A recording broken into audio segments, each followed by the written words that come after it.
Sinisterhood.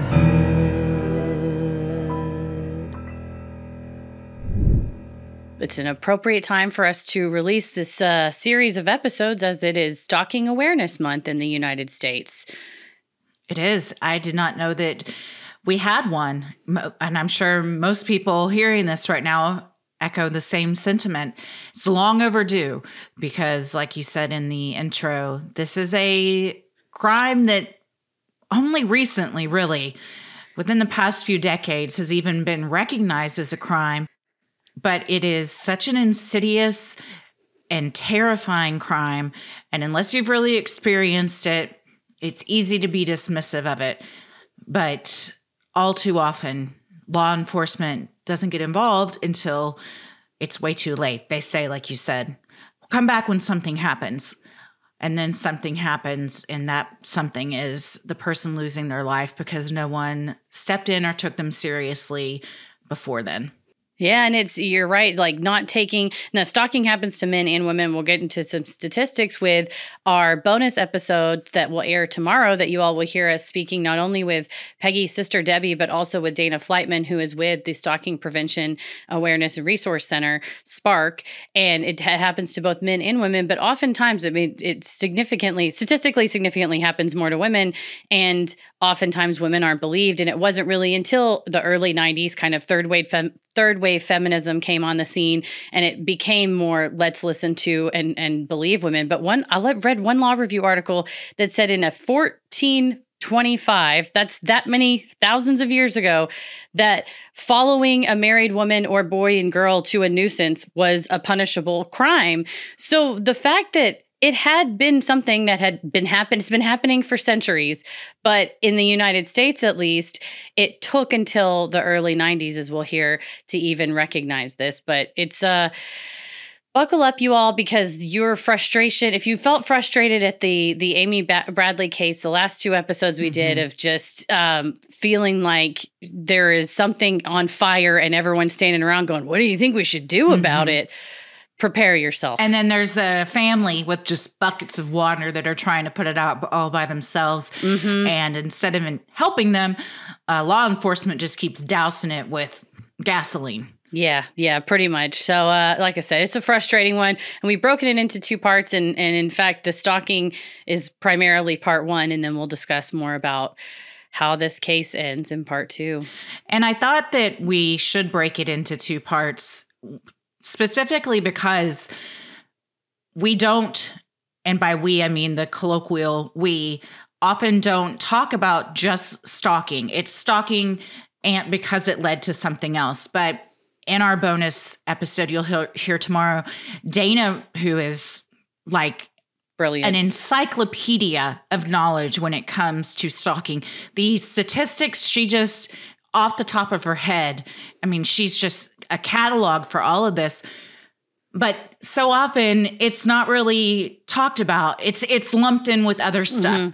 Like it's, well, yeah, and then there was domestic violence, or yeah, and then, he killed her. But stalking on its own is a crime and should be punishable. And so often it's not. And so I want us to highlight just how harmful and dangerous stalking is on its face. Yes, you can tell by the title of this episode, it ends in the worst way possible. But had that not happened, what happened to Peggy is still terrifying, and her family, and it's criminal. It was beyond criminal. So many opportunities, egregious, for something to happen law enforcement wise that didn't. And we do Freaky Friday, and I can't tell you how many submissions we get of primarily women saying they were stalked in high school, in college, as adults. I mean, the statistics are, I believe it's 70% of the time it's someone that we know, and 40% of that it's in an intimate partner relationship.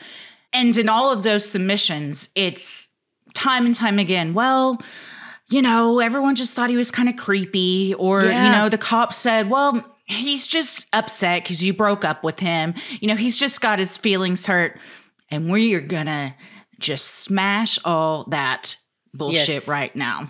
Yeah, do away with all of the misconceptions that are involved in stalking. And I think you're right. It's important that for part one, we really break down the several incidents, because all too often it's, well, she was stalked through a series of incidents, but you don't realize the lengths to which, especially in this case, Patrick was willing to go, but the lengths to which these people go to show I'm still in control of you, even when we're not together. So I'm glad we're doing it in two parts. I'm very glad that Spark reached out to us to help make more people aware of stalking awareness this month. But also after, when February 1st rolls around, we don't forget about it, that we keep this at the forefront of our mind, that it isn't just domestic violence, sexual assault, and like they said, and stalking kind of gets lumped in on the edge. So it is its own crime to focus on for sure. Absolutely.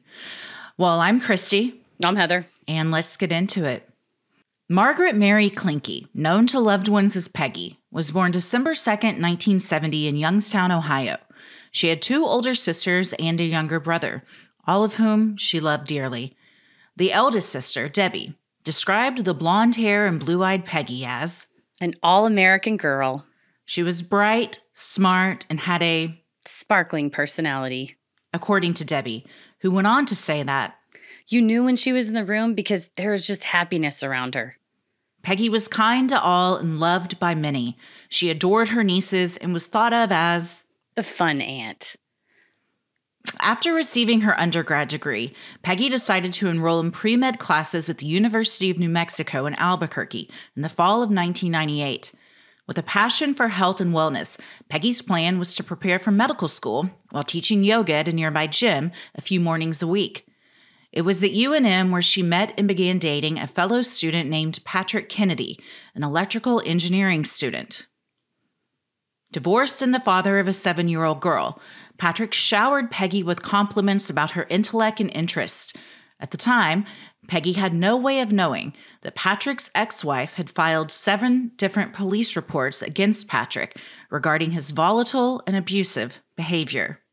On the surface, Patrick had a job as a landscaper, it's kind of independent, doing his own thing. She was going back to school. So they're both older students on a college campus. I can see how they were in a study group together and then he asked her out. So you can see how that's a good match. And then you get together with him and he's like, well, I am divorced. Just so you know, my ex-wife is crazy. Yeah. And as we've said before, when a guy tells you, oh, my ex is crazy, huge red flag. What did you do to her? Yeah. That's my question. Oftentimes, not always. Granted, this, like we said, this happens to men as well. And I'm sure, please, anybody that this has happened to, feel free to write into Freaky Friday. But in this case, he was exactly that domestic violence. He wasn't convicted, but he had done it before. And to turn the tables and go, oh, I'm such a good dad, and she is just terrible. She tries to keep me away from my child. When in the reality was that he was not unknown to law enforcement. No, he wasn't. In 98, this is the beginning of when, the internet really starts to take off and stuff.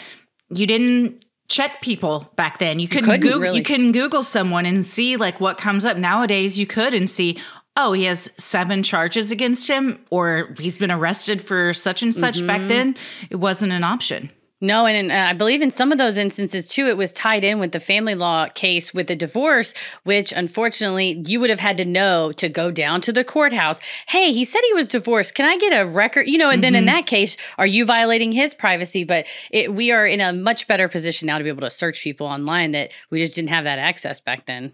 And Dana points out that just because we can doesn't mean we should. Right. If you're doing it to protect yourself, that's one thing. But looking up someone to find out where they live when they don't want you to know where they live or their location, and just because we have that technology now does not mean that it gives you a free pass to do that stuff. That's a good point. You're not just entitled to it unless you have a good faith reason to look it up. It's not like, I want to see what his house looks like. It's like, well, let him show you his house, Yeah. And Peggy didn't have a reason at this point to think anything weird. Why would you? You just met a fellow student. He seems nice. He asks you out. You think, okay, what's the harm in that? Yeah, he's super charming. And a friend of hers said because she was so beautiful, she would oftentimes get kind of pegged as like the ditzy girl or whatever. And she said that Patrick specifically made sure to go, you're so smart and so brilliant early on and say, oh, you do yoga? That's amazing. So it's like we say with any of the snakes that, fixate on someone, they start to sniff out, oh, okay, well, you have a bit of a, you feel low self-worth in this area. Well, that's where I'm going to like shower you with love. Over complimenting. Overcompensating. Yeah. Just, for lack of a better phrase, blowing smoke up your ass, is just to boost your confidence and win you over. Get you attached to them. Peggy seemed happy with the relationship in the beginning, though her family quickly began to have concerns.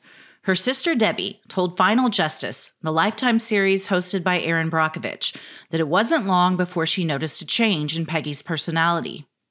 I just knew something wasn't right with my sister, and I wasn't sure why. Debbie's suspicions were soon confirmed during Christmas of '98. Peggy, Debbie, and the rest of their family were celebrating the holiday in Ohio. Given Peggy and Patrick had only been dating for a few months, she opted to travel to Ohio on her own. So imagine Peggy's surprise when Patrick showed up unannounced and uninvited to her mom's house. In our interview with Debbie, she recalled how she had been the one to answer the front door. There, standing on the doorstep, was a man she had never met. Debbie looked back towards Peggy, who was coming down the stairs. According to Debbie, Peggy looked shocked and concerned, as Patrick said, "Hey, I'm here to surprise you. I'm here to spend holidays with you." Oh my God. Immediate, shut the door, lock, hide. It's yes. Hindsight's 2020. Yeah. Of course, knowing now, there's the family at the time, you're thinking, well, this is strange and weird, but, maybe he's just kind of a strange and weird guy. Although Debbie said immediately, she was like, I don't like this guy. I got a bad feeling. And that's how I roll too. It doesn't take much for me to have, but something like this, again, there is no Google. He knows she lives in Ohio, that Peggy's mom lives in Ohio. But apart from that, didn't have any information.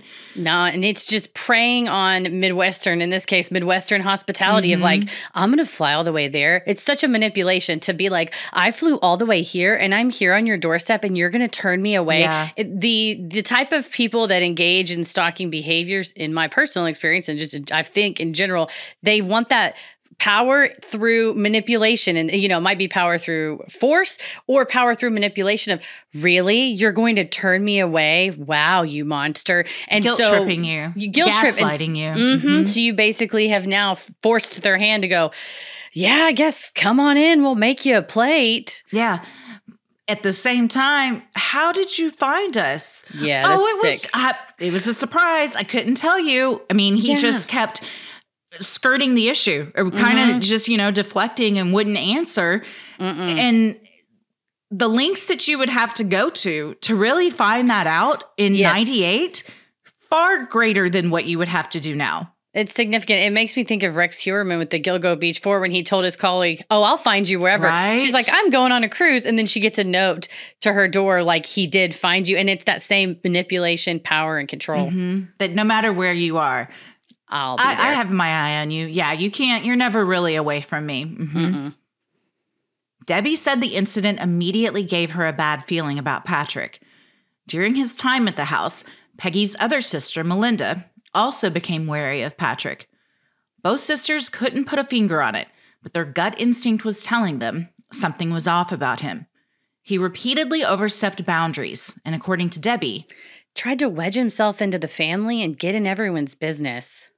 Especially concerning was that Peggy had not told Patrick where her mom lived. Given Google had not yet been invented, and Patrick only knew her mother lived in Ohio, the family was uneasy at how easily Patrick seemed to find them.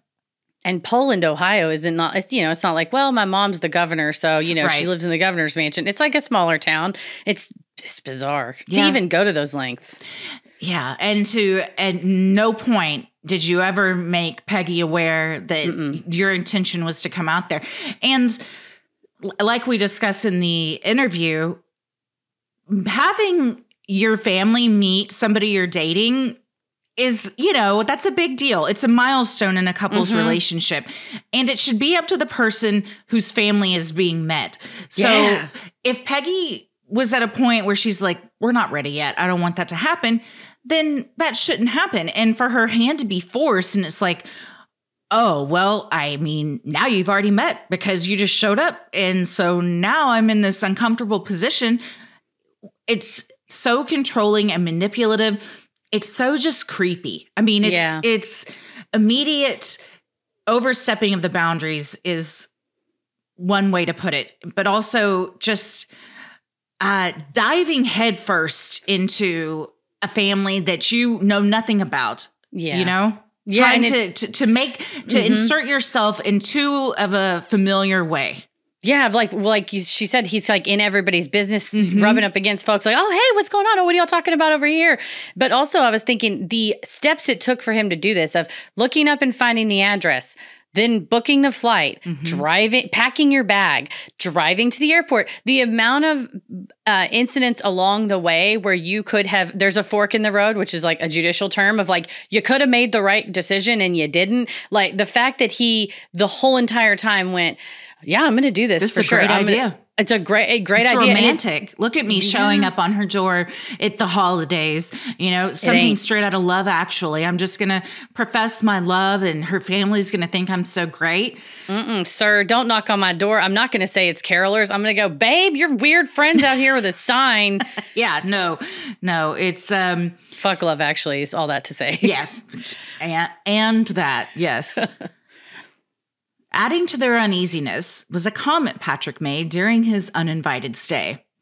Peggy's sister Melinda, who lived about 20 minutes away from their mother's house, had a party one evening, prompting Patrick to announce, "Looks like I picked the wrong sister to sleep with."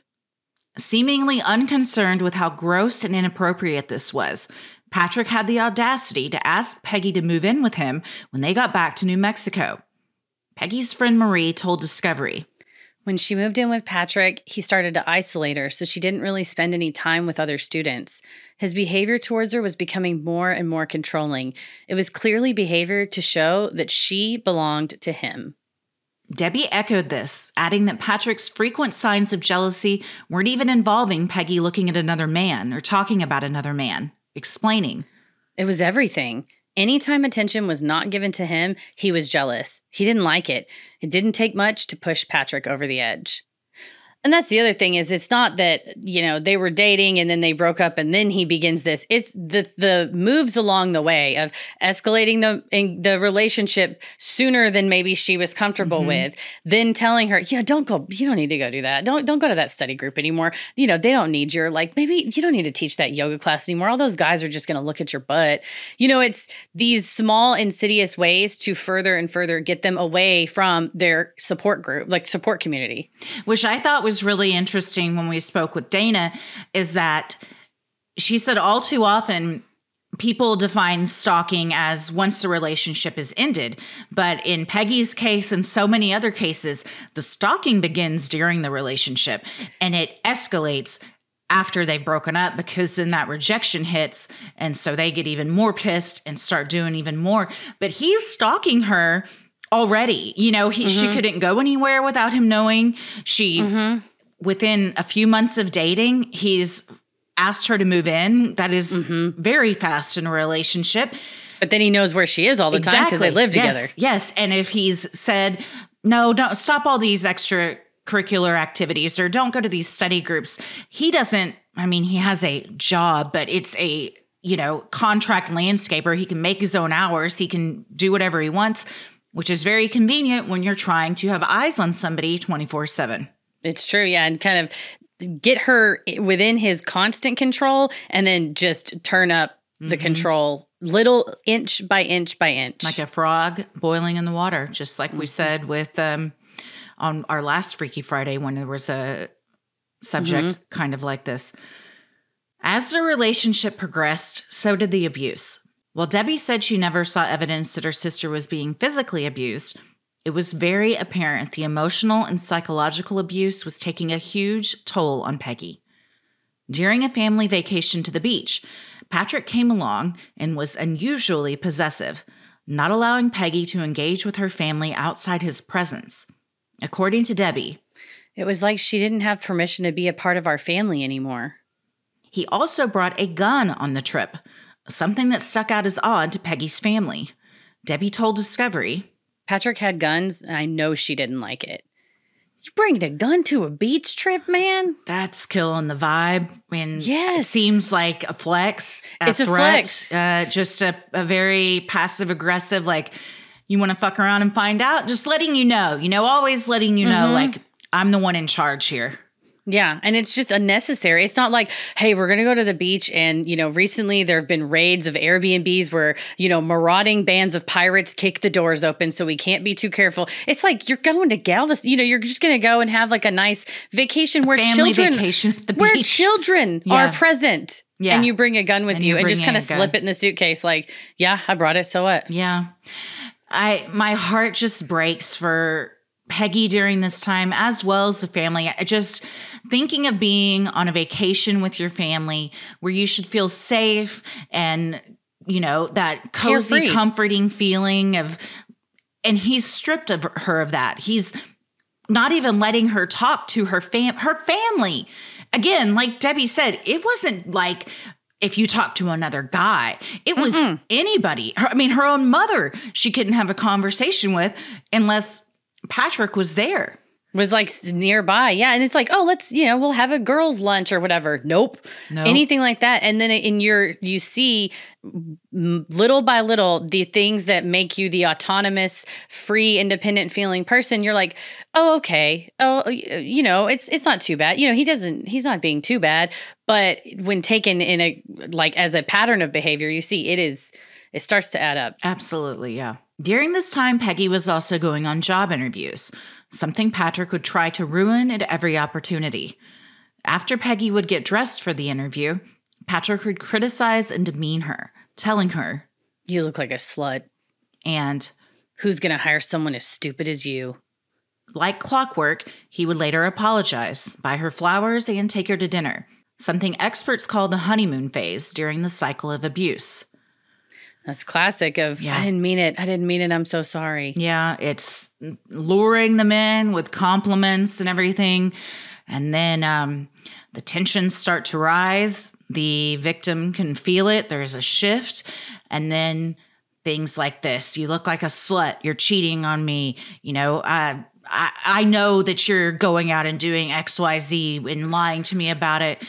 And eventually the honeymoon phase comes after the explosion, and to lure them back in and start all over again. And then if you say, well, you called me a slut, it's like, does that dinner mean nothing to you? I spent $50 on those roses and I got you your favorite champagne. Wow. And then it turns it around and kind of makes you tries to make you the villain. Well, often the victim usually won't even bring that up because they just want it to be in the next cycle of, okay, right now I'm being treated okay. I won't even say good. I will say okay. I saw this eye-opening TikTok, and we can link it in our show notes, last night, of a woman who was in a toxic relationship. Her brother, who is an engineer, drew out a diagram to kind of visually show her the damage that was happening in her relationship. And he drew like, okay, if this is the baseline for a relationship, and above this, we're in a net positive. This is where we want to be, where everyone's being treated equal and things are great. With kindness and respect, yeah. Yes.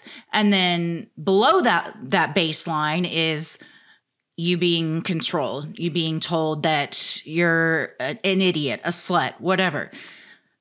Well, if your abuser stays down here in the negative, all it takes is one phone call of like, I'm really sorry, I didn't mean that, to bump you up. And in your mind, you're thinking, oh, okay, we're doing good. But in reality, he's just put you back at that baseline, which is just basic respect. It's not like a good relationship. He's doing the bare minimum to keep you in that.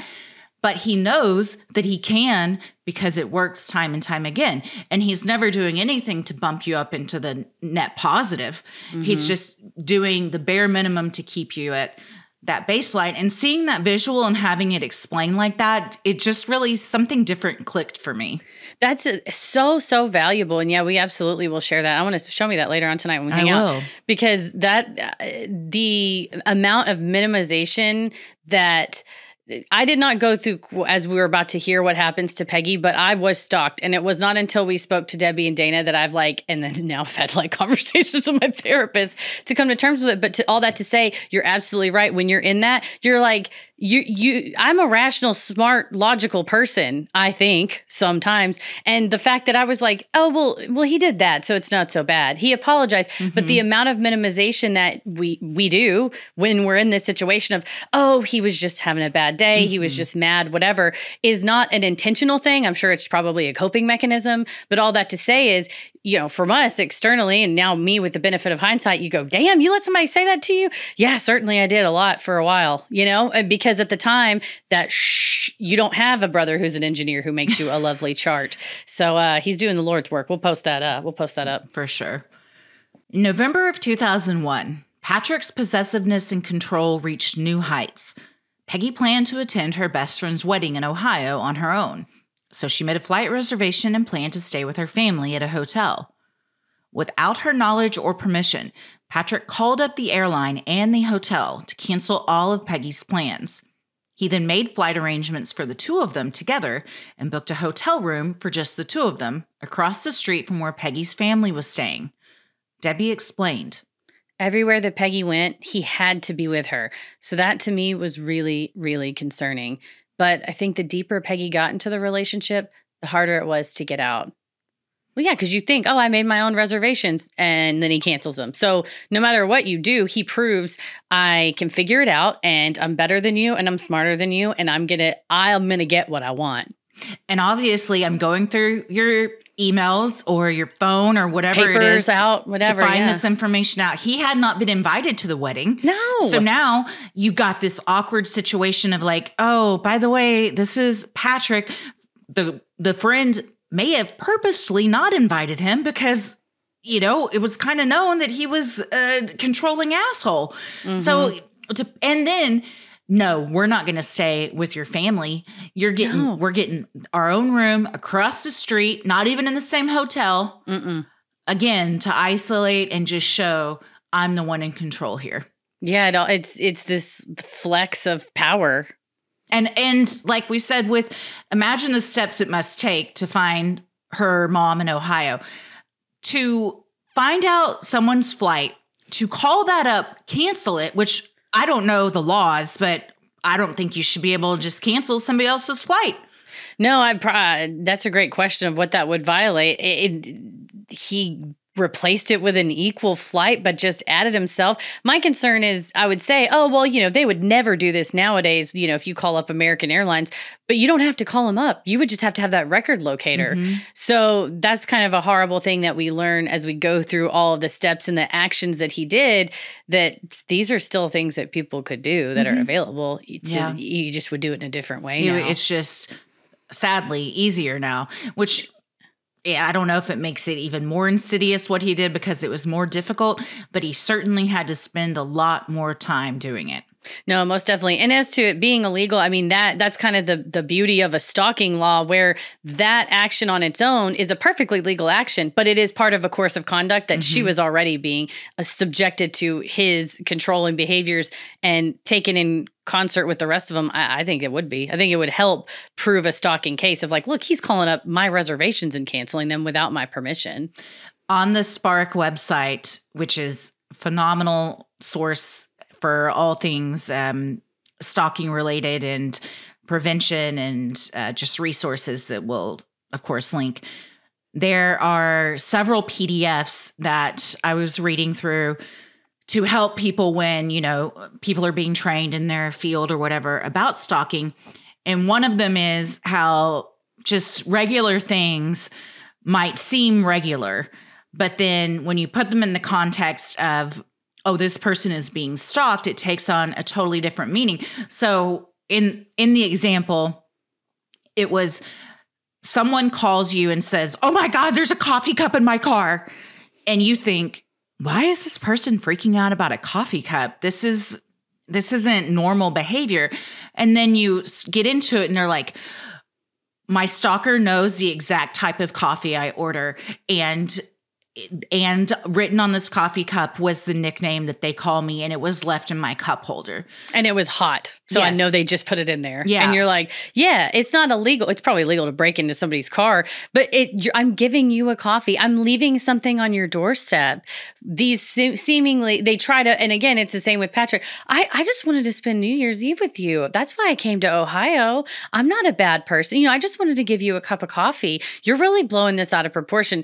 I think a lot of times stalkers choose that what would be facially legal or facially nice acts so that they can then later frame their victim as like, she's crazy. She's like telling everybody I'm a stalker because I left her a coffee. It's like, yeah, you left it on her car after she said, don't call me anymore. Right. Or, just if the only thing was, if the only thing was he canceled my reservations without my knowledge and rebooked them, that in of itself to me is like a deal breaker in a relationship. It's a huge violation, but you live with a guy who's much larger than you and who said like, by the way, I have a gun in there. But comparing it back to the coffee, if she calls you up and says, he changed my flight, you might be like, okay, well, is that big of a deal? But when you lump it into all this other stuff of, yeah, because for months he's been trying to control all of my behavior and is doing things without my permission or even my knowledge. Like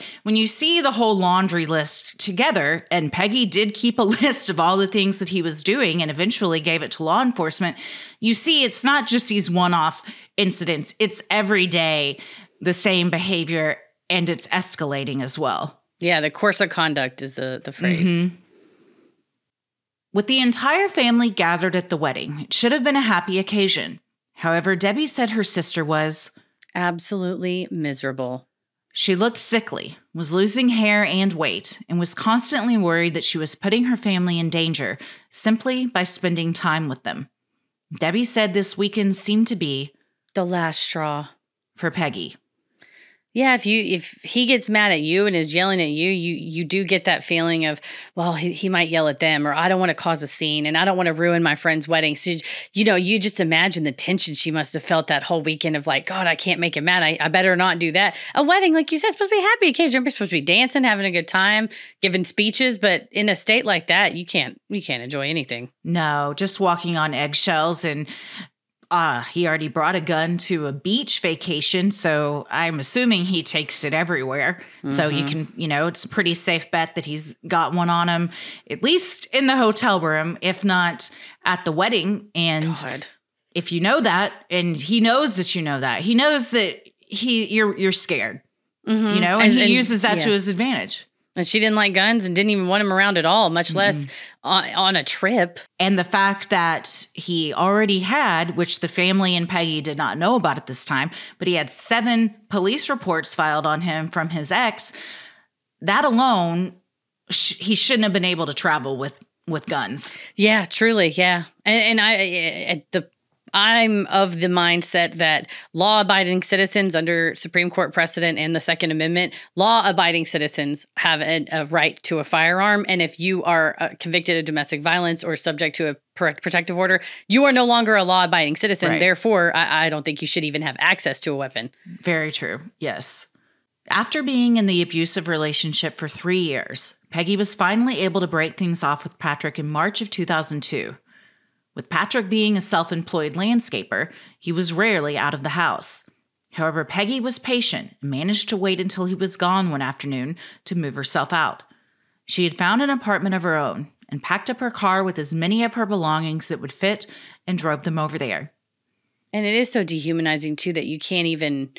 it's not like, okay, well, I'm going to move out. We've all broken up with someone and had to divide our things. And it's like, here's your key. It's nice to know you. I mean, it's like an emergency situation of whatever I can grab from the closet. And I leave, she left behind photos that he later on used to torment her. You're going to forget things when you're in that panic state. But every step along the way, his actions have robbed her of the normalcy that we all take for granted. Yeah, no, you can't just have a normal breakup with someone like this. Because you're terrified of what they'll do. They're already shown you they're completely unhinged. So it's like you have to like flee under the darkness of night to escape him. Just call your buddy and go, can I come over there? Wow. When Peggy returned to the house she shared with Patrick, she discovered he had returned. Not only that, but he had already changed the key code to the garage, preventing her from re-entering. Additionally, he had barricaded the front door so she couldn't get in that way.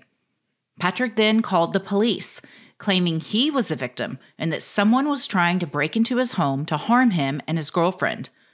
When officers arrived, they seemed to smell a rat. According to Debbie, they asked Peggy if there was anything she wanted to tell them. As Patrick glared at her threateningly, Peggy said no and just asked to get a few more things before leaving again. Debbie said the move was great for about 4 seconds. Of course, he would try to say, oh, someone's breaking in. Again, trying to control the narrative, control the situation, play the victim. And also force her hand of now it's like, oh, you want to try to get back in? Nah, you're not getting any of this shit unless you beg me for it. You're going to have to contact me because you can't get in the house. So it's either leave all your stuff behind or I'm going to force you to talk to me. And then even when the officer is there, that glaring look from him tells her in a second to go, I can't say anything right now. Because, of course, who knows what he's going to make up. Well, here shortly, he's willing to lie. I do think the officers should have separated the two of them. And in any call like this, a domestic violence call, or if you, quote, smell a rat, separate them. I mean, if you think she seems like she's a victim here, like this could be a domestic violence situation, well, do you think she's going to be able to be honest or feel comfortable doing that with her abuser standing there? Yeah, why would you ask that question in front of him? No, yeah. Immediately, Patrick began stalking Peggy. Refusing to accept that their relationship was over, Patrick would call Peggy relentlessly, sometimes up to 100 times a day. He left her voicemails that ranged from, I love you, please come back to me, to, listen, you fucking bitch, if you don't pick up the phone, I'm going to find you and kill you. And that's what your phone is just, I mean, you can't have one moment of peace. I mean, everybody has to have their phone. And Debbie said the easiest way to get a hold of Peggy was her cell phone. Every time it rings, your heart just fucking sinks and your voicemail is just filled. It's run out because it's just him saying these horrible, threatening things. Even the I love you, please come back to me is manipulative and abusive. Yeah. And then you hear the legitimate death threats of I'm going to find you and fucking kill you. Yeah. And you want to say, God, I don't want to listen to this. I just want to delete him. But that's the horrible thing about stalking is that the onus is on the victim to essentially gather their own information. So you don't even get to process your grief as a victim, the life that you have lost because you don't get to be free and walk around and do whatever you want, because now you have to be your own detective and go, okay, well, I got to start gathering evidence on myself, I guess. Yeah, I have to save all of these voicemails that I wish I could just move on from this person, put this all behind me, move on. But no, you got to keep it all because you have to document everything. So hopefully the police will do something about it. Hopefully. Shortly after leaving the relationship, Peggy spoke with Patrick's brother, David.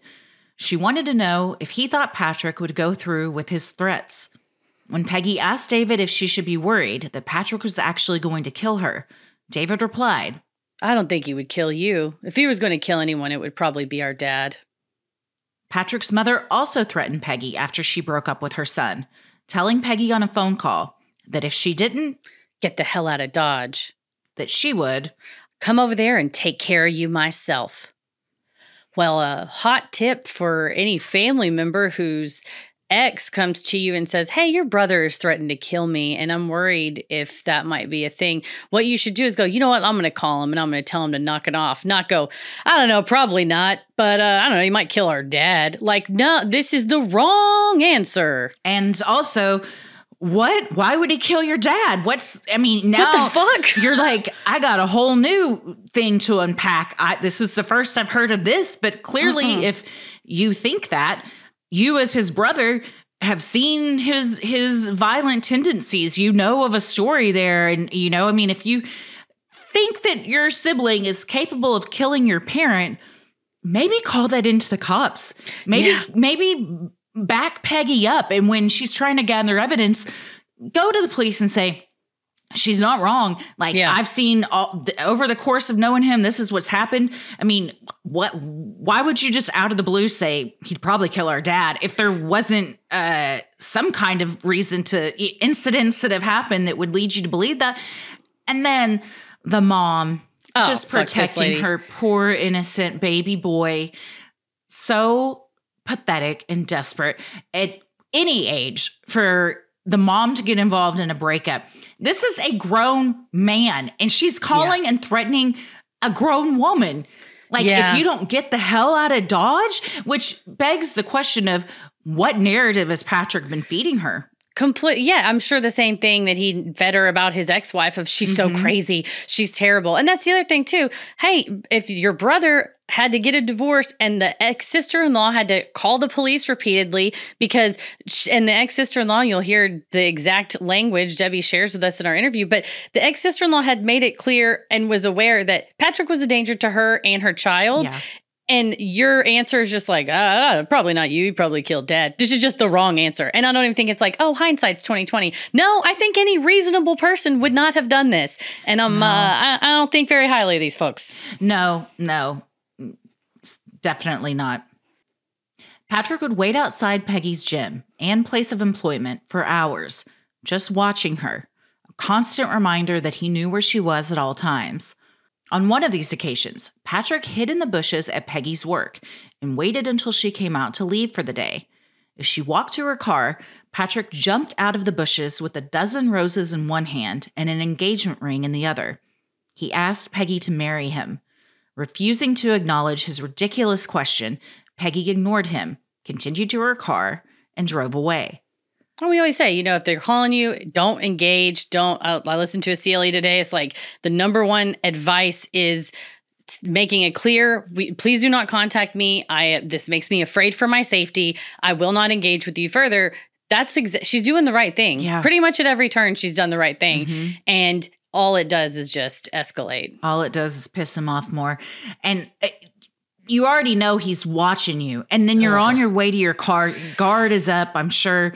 And he jumps out of the bushes. How long had he been there? With a dozen roses and an engagement ring? And what is this fucking idiot thinking? That she's going to say yes? Oh, yes, I've been wrong this whole time. Clearly, you're a sane and rational person. I will marry you.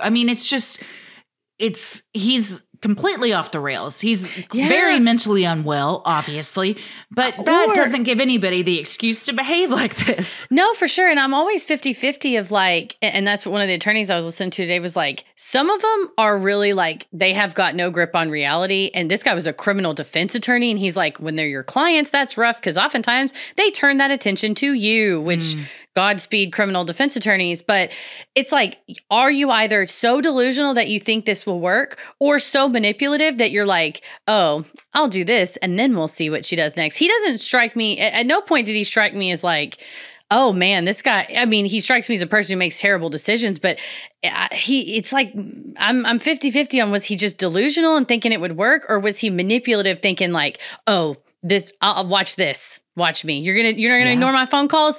I'm going to take it up a notch.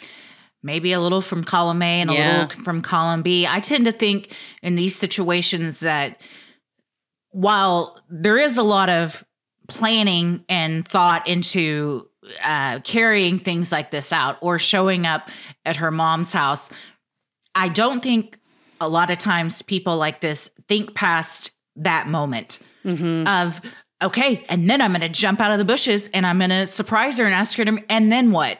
What do you think is going to happen? Or I'm going to show up at her doorstep. Well, and then what? But I think the planning, their thoughts kind of stop at the climactic moment of whatever they've been planning. And then after that, I don't know. Maybe they haven't really thought it through, or he thinks that maybe it could work. I mean, who's to say? Who's to say? But either way, he's a monster, and nobody should behave like this. At no point did she ever indicate to him, I want to get back with you. She had broken it off. Obviously, there was abuse during the relationship. It wasn't as if these feelings that she had come out of the blue. So that in and of itself, that behavior is abusive. It's manipulative. It's inappropriate to continue demanding and repeatedly asking someone to be in a relationship with you when they have clearly said, no, I am not fucking interested. Yeah, 100 unanswered phone calls a day. It's your answer. Yeah, sir. Yes. Sinisterhood will be right back. Man, I accidentally was ordering laundry detergent on, like one of those where they just subscribe and save from a big box retailer. And then I got so many of them and I was like, there's so much plastic around here. And I'm a terrible person for all of this. And I feel like a nightmare and I feel bad about the earth and I'm ruining it single-handedly. It makes you feel really guilty. And they're huge too. It's not a tiny thing of plastic. I mean, one of those things is huge. And then you got... if you've got kids like I do, you're going through so much laundry. So that means you're going through so many plastic jugs, which is why you got to switch to Earth Breeze. Yeah, you got to ditch that jug. Earth Breeze is the liquidless laundry detergent sheets. It's going to throw you off, but guess what? That's what great things do. They shock you with how wonderful they are. The sheets, they will dissolve in any wash cycle, hot or cold. And guess what? They don't come in a plastic jug, so you are not ruining Earth like I was. Like we are all guilty of, no more. For sure. Earth Breeze is easy to use. It's one cardboard envelope with enough detergent sheets for 720 loads of laundry. It's dermatologist tested, so you don't have to worry about that. And it doesn't leave your skin feeling itchy or irritated. It provides a powerful clean that fights odors and stains. Talking about kids, you gotta have that. It leaves your clothes feeling fresh with every wash. I like to just pull, when you take your shirt over and you go, and it smells so good. But what really convinced, the smell is great. Everything you just listed is fantastic. But what really convinced us is that with every purchase, Earth Breeze donates 10 loads of detergent to a charitable cause of your choice. Over 100 million loads have been donated. This is truly something, I was like. It's revolutionary. I was like, this sheet, that doesn't make any sense. But it's something where you go, it does make sense. We should have been doing it this way the whole time. Yeah. And why don't we all do it all the time? But I have good news for you. You can do it all the time with Earth Breeze. Trust us, there is no reason not to switch. Right now, our listeners can subscribe to Earth Breeze and save 40%. Go to earthbreeze.com/creepy to get started. That's earthbreeze.com/creepy for 40% off. earthbreeze.com/creepy. Sinisterhood will be right back. Hoping to deter Patrick for good, Peggy continued to ignore his abusive tactics. Her sister Debbie told interviewers with Final Justice that this only infuriated Patrick more, saying, "The more she ignored him, the angrier he got." Patrick's relentless stalking escalated further when he made a vulgar and defamatory flyer about Peggy and then posted it around town, specifically at places he knew she frequented. Printed on 8.5 by 11 paper, the flyer showed a picture of Peggy. Above the picture, it read, "Have you seen me? Am I cute? Would you like to date me?" Also printed on it was, "I'm a slut. I've had 2 abortions and counting. If you'd like to sleep with me, give me a call." On the flyer was Peggy's personal cell phone number. Patrick made 300 copies of that flyer and put them everywhere throughout the city of Albuquerque, including her nail salon and yoga studio. According to Debbie. By this point, Peggy's friend Marie explained, he was terrorizing her. This is so humiliating and just breaks me to think about. The reason she found out is because she went to yoga and the one of the workers said, "I hate to be the one to tell you this, but this was taped to the door when I got here today," and produces this flyer. And think about how humiliated you are to know that who has seen this and places where you go. So he knows not only are you going to see it, but also all the people that you see at all these places, they're going to know all your secrets. And now you're going to feel embarrassed. And to put something so personal out of, I've had 2 abortions and counting. One, to act as if that's a problem. A woman is allowed her right to choose. And if she wants to have 2 abortions, that's well within her right. But to use it against her and counting, fuck off to the moon. And then to put her personal cell phone, the amount of times she had to change her phone number because of him. And then you've got strangers now with who knows how many people with your phone number. It takes one person to take it seriously and be like, oh, I'm going to go call her up. But you're right. The embarrassment of whether true, not true, regardless of what it said, having that happen, even if the people that get the flyer are like, oh, yeah, she's got that crazy ex-boyfriend that's doing all that. It's still that feeling of when you walk into the yoga studio, everyone knows something that you don't because they've all seen this horrible thing. And also just this feeling of, you all are looking at me with a sense of like pity of, oh, she's going to kind of deal with that, whether that's true or not. But that's kind of it puts you in this weakened, small position, which is exactly his purpose. Yeah. And to go to places that we all have places that we feel safe at, your nail salon, your yoga studio, your work. Places, then to be violated in those places in a way that it's another way of going like, I'm still here. I'm around. I show up whenever I want, wherever I want. And to think, well, he's just going to sit outside. That sucks. But no, he escalated to make 300 fucking flyers.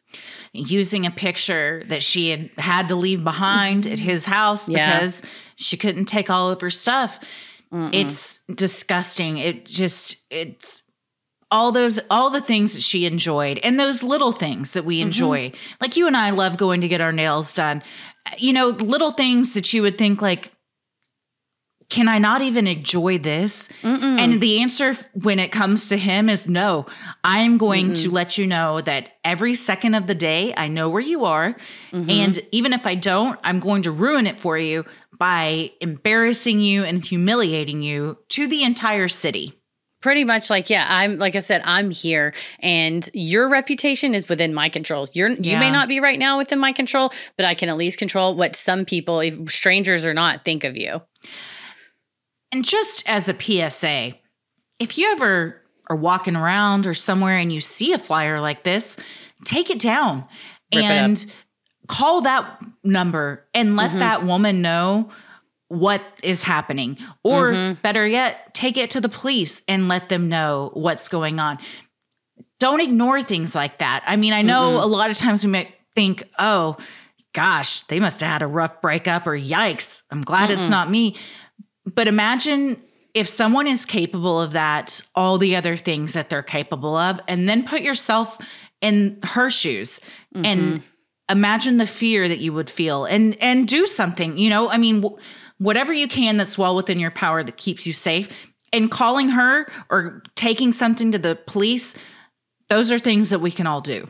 Yeah, and nowadays it might be that they're posting shit all over social media everywhere, reporting those posts, not engaging with them, making moderators aware of stuff like that. It's one of those where we all got to look out for each other because guys like him are wrecking balls and until it takes a lot of us with our arms linked to stop them. That's a really good point. This was kind of before if you could have just posted this all over Instagram or Facebook. He went and made his own post and printed it out and drove around town. Again, the time that takes. Yeah. Writing a shitty post and posting it, still horrible. Don't do it. Takes a couple minutes. Typing something up, scanning a picture, printing out 300 copies, and then driving around town and posting it up. That's a day's worth of shit. Yeah, it's a lot of links, but that also tells you how effective this was. He did 300 flyers in a whole day. Imagine what a person like this can do with the internet, with going down, like with me, my friends list, and direct messaging people and being like, saying horrible things about me, direct messaging my mom, the new person I'm dating, my coworkers, things like that, where I have to be like, oh yeah, this is a crazy person I used to date. Sorry. Like, it's embarrassing, but thank God, it stopped. But to think about how much more, I won't say effective, but how much more they can get done and how much more damage they can do with the internet, it's like, Shit. Yeah. We all gotta, like I said, we all gotta link arms and stop this. Armed with the flyer, hundreds of threatening voicemails, and a binder of evidence showing the depths of Patrick's stalking, Peggy went to the Albuquerque police. Like so many stalking victims, Peggy was not taken seriously. It was instead told, come back when something happens.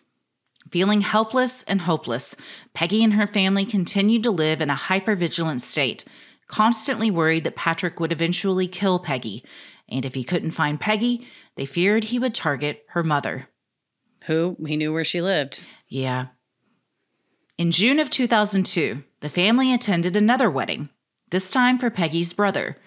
The family gathered in Orlando for a festive weekend.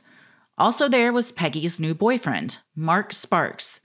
A handsome pharmaceutical salesman, Debbie said her sister was excited about Mark, talking about him more than she ever did about Patrick. Peggy's friend Marie described Mark as being so good to Peggy, treating her with care and sharing mutual respect, saying, "This is who she should have been with all along, someone who recognized how wonderful and great she is."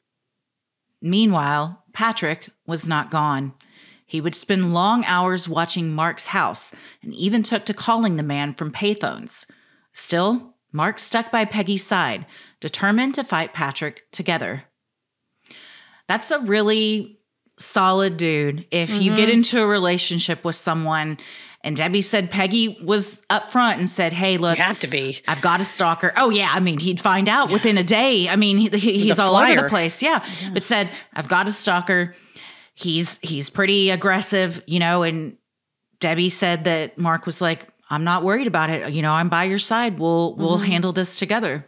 Yeah, whatever you have to do. But it's something like that where you're like, oh, we're at this wedding. It'll be great. I got my new date. Everybody likes him. He's kind to me. We're having a fun time. And you can't even, again, it's like I've stopped engaging. At this point, it's 3-4 months after they've broken up. And you're like, I'm in a whole nother state. This will be a great weekend because he's not going to come to Florida. Yeah, he doesn't need to. During the wedding weekend, Patrick continued to insert himself from afar, calling Peggy's brother to congratulate him and telling him on a voicemail how he loved Peggy and wished he could have been there to celebrate his big day. This is an incident of stalking. It's innocent. It's not harassing. He called the brother once. He congratulated him on his wedding, but taken in concert with the rest of the course of conduct, this would be an act that would help support a stalking charge, as it should be. And again, they do it because it seems innocent. Yes.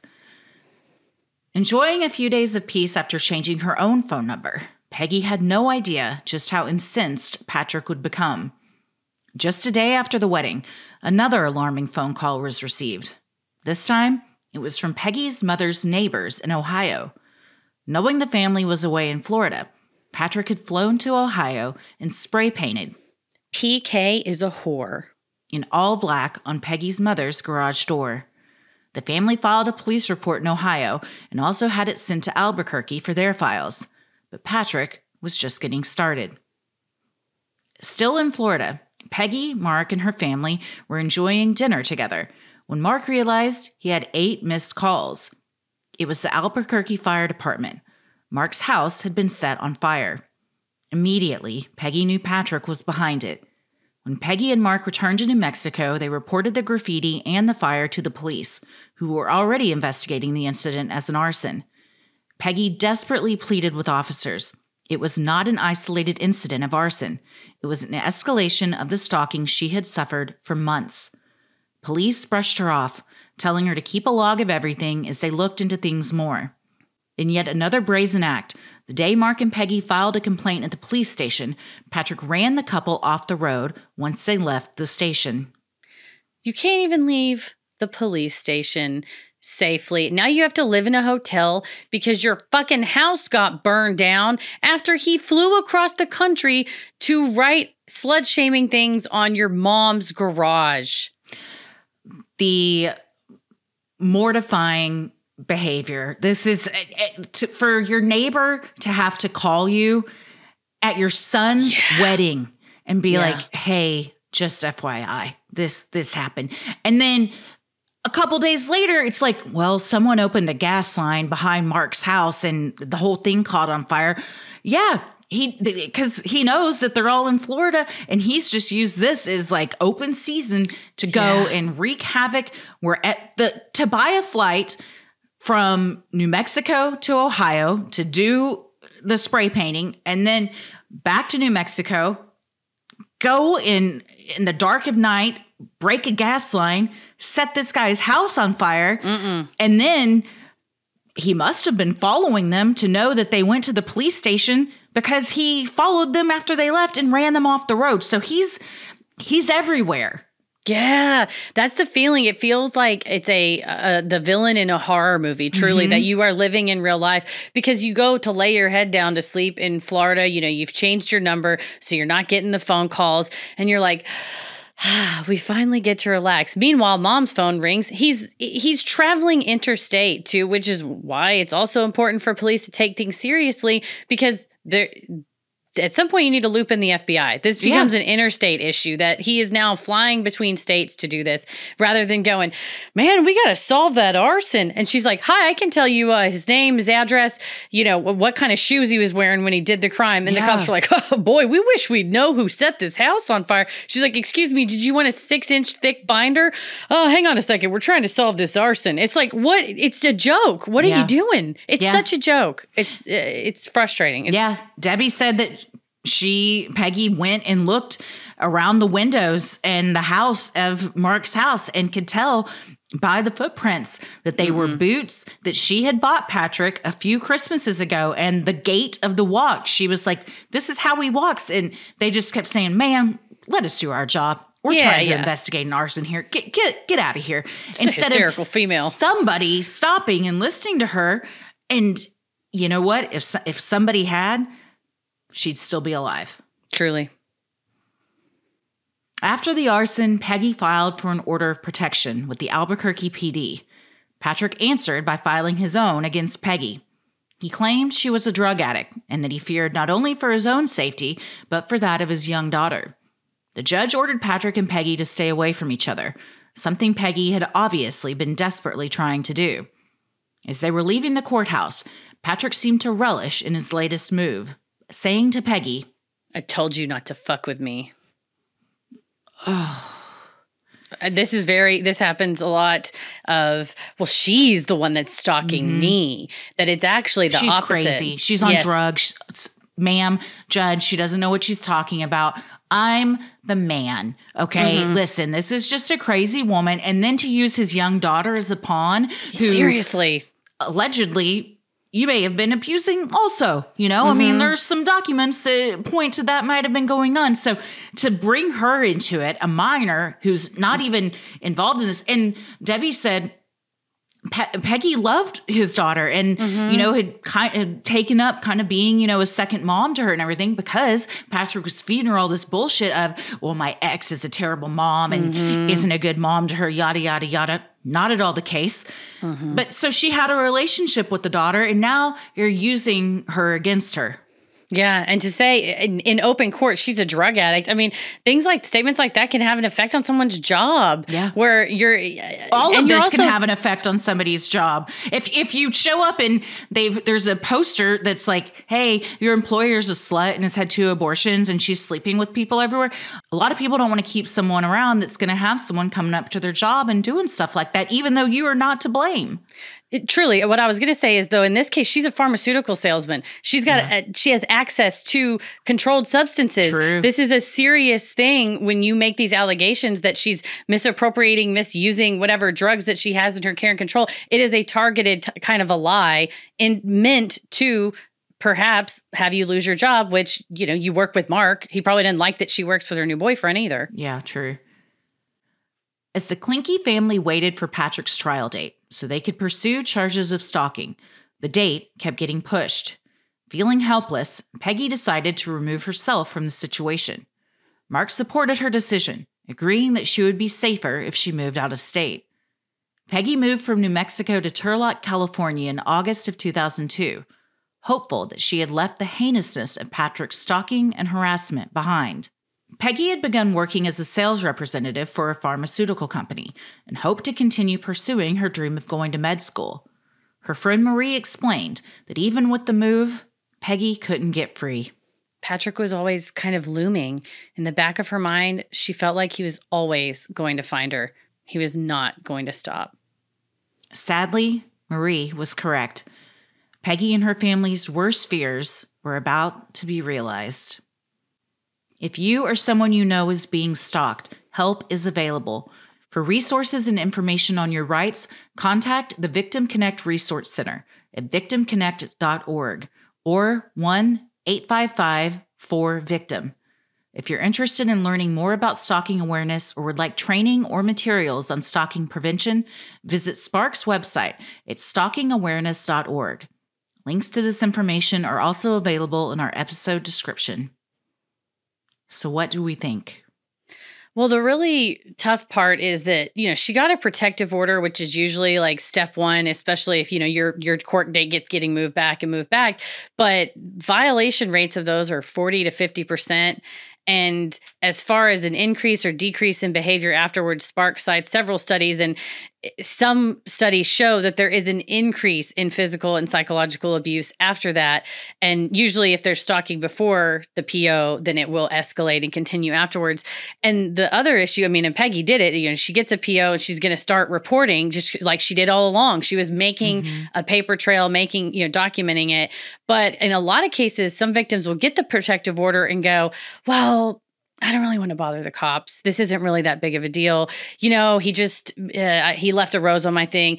But it's important that every single one of those violations is reported for either that could be prosecuted as individual violations of the protective order, or all of those collectively can be used then to prove that case of stalking. So stalking is like hard because it's not hard, but it's like an interesting law. It's kind of like conspiracy where there's got to be like underlying acts, and some of those underlying acts on their own aren't necessarily criminal, but taken together. Some of them are, like, telephone harassment, stealing stuff, whatever, burning somebody's house down, for instance. The fact that the arson happened and that they were like, yeah, we'll get to it, is crazy to me. Yeah. Like, it is egregious. It's negligent on the part of the city of Albuquerque, the Albuquerque Police Department, the district attorney's office. I'm sure to this day, they understand what a fucking abject failure they were in this case. It is such an important story to continue to tell. And that's what Spark, where Spark comes in, is doing training for law enforcement, victims advocates, prosecutors, and things like that, because you can't, cases like this, she is every single marker for femicide, like every marker of having a protective order that is violated, the escalation of behavior, and the fact that it was like, well, I don't know. We'll have to figure out. Well, we'll see. We'll see when it comes up for the docket. It's like, put it at the fucking front of the docket, maybe. Yeah, Debbie said that they were honestly hopeful when the arson happened because it was an actual crime. And they thought, okay, now things will start to move. And it didn't seem to matter at all. And she also said, like many stalkers, a piece of paper wasn't going to stop Patrick. He had also shown he was willing to go to all sorts of lengths to harass her and just make her live in a constant state of fear. So it's almost as if it's just a stepping stone in the process you have to do in order for something hopefully to happen with law enforcement. It's like a little box you got to check off. Well, did you get your order of protection? Yeah, I sure did. It's fucking pointless because what am I going to do when he shows up at my house? Wave this at his face? It's not bulletproof. Yeah. This does nothing. In fact, all it does is piss him off more. And now he's saying, I told you not to fuck with me, which is very threatening as well. Yeah, that language, a statement like that is chilling to a victim of stalking because what the depths that he's willing to go to. And that's a question that I think came up early on when stalking laws were being passed, like, do we need to have a separate law of stalking? Because all of the offender's behavior is already illegal, and it isn't. Like, a statement like that's not illegal, but a statement like that can go, again, to paint a complete picture of the offender's behavior and kind of show, like, he was, this whole, like, counter cross PO was a complete farce, and it was literally done to further abuse her and harass, annoy, terrorize. Marie, I think, hit the nail on the head of, like, he was terrorizing her, and you saying he's everywhere. It's just, a person like this truly just feels like like an unreal villain. And for her, it was so fucking real and she had to live it. And she shouldered the burden of it for so long of, again, having to be the one. You have to be your own advocate, sadly, because there was not anybody there for her at that time. No, apart from her family, of course, but not like a someone law enforcement person going like, hey, I'm the detective on your case and I'm going to take this all the way. And it's much like we see in, like that American Nightmare on Netflix, where sometimes it takes one law enforcement official who will step up and go, I'm going to be the one to do this. And be that hero. And it's really crushing. It's heartbreaking that she didn't have that hero here. It's also infuriating that before her, he was already in the system, and maybe it was in another county or state or whatever, but he had 7 police reports filed against him from his ex. And then he goes into court for this order of protection with Peggy. How does the judge not see, oh, he's got a history? I mean, so, and putting two together of like, well, he's probably making all this shit up about Peggy because he's got a history of abuse. So again, smelling the rat and doing something about it, believing women. And also, and you referenced American Nightmare. If you haven't watched it, holy shit, dude, it's bananas. I'd never heard of the case. And I made Tommy stay up and watch all 3 episodes in a row because I was like, I have to know what happens. But it's fucking wild. But it finally took someone saying, no, I believe you. Yeah. To break it all open. And Peggy never had that person in law enforcement that said, I believe you. Yeah, that's going to be that hero. And you're right, as far as, the judge and the protective order hearing, that might be one of 50 cases on their docket and they just don't know and they can't look into it. So it does also show you the importance of having centralized offender registries, databases and because past behavior with regards to domestic violence, past behavior is so indicative of future behavior. It is so likely to be repeated that having that information in a easily accessible system. Like when she goes to California, that should have been in a database so that she goes to the police station and goes, hey, look, I got a protective order in New Mexico. And it's part of the Constitution. It's the Violence Against Women Act was passed in 1994. And it requires all states, territories, tribal lands, anything within the United States has to provide full faith and credit for protection orders issued by other jurisdictions. So you don't go to California and they go, oh, this is a New Mexico protective order, which, by the way, before 1994 used to happen. And it's like, well, he hasn't done anything here. So because that wasn't, it's like she keeps falling through these cracks in the system. And it's now 20 years later, more than 20 years later, that as we'll talk about, and so what do we think in part 2, there is a stalking adjacent statute in Texas that is like up in the air of whether it'll even be enforced anymore because of there's just these cracks in the system. So it takes something like Stalking Awareness Month, speakers like Debbie, organizations like Spark, keeping this front of mind. And I think that's why we wanted to cover this. And in part 2, we'll get all more into like stalking laws and things like that. But you just see incident by incident by incident with Peggy is that she fell into this crack, that she did what she was supposed to do,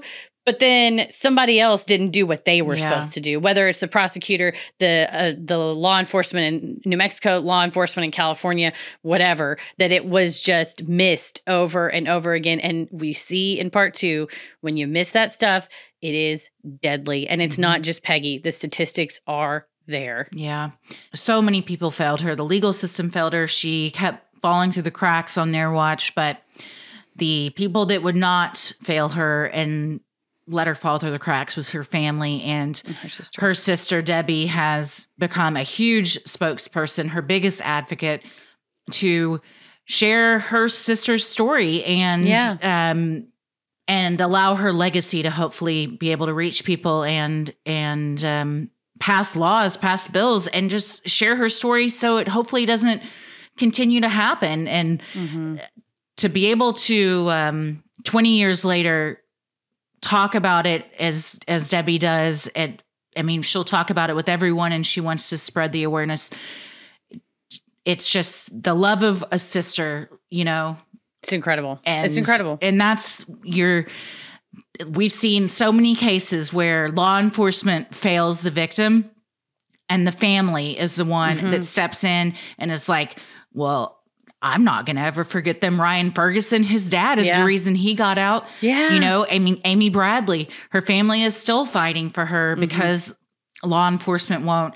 There's Ellen Greenberg, you know, I mean. Yeah, her mom and dad. Yeah. And you see, too, that the family can't, it's like in a way they are processing the grief, but they are also, the rest of us who've lost loved ones in different ways have I won't say an easier path, but a different path towards grief, whereas you've now been given an assignment. And it's an assignment I'm sure that they do with great passion and gusto, but you see, like we talked with Jennifer and Andrea from the Hero Maker, of like that ripple effect of a crime, of like Patrick terrorized Peggy the most, but also he terrorized her whole family, her friends, and her boyfriend. The good. Yeah, but you all will be blown away, I think, when you hear our interview with Debbie. Not because we did anything, but because Debbie and Dana are incredible on their own. But please listen to that. That's going to be dropping tomorrow, and then in part 2, we'll discuss kind of how the story here ends, but then from there, the development. What's not covered in the interview with Debbie and Dana is kind of the development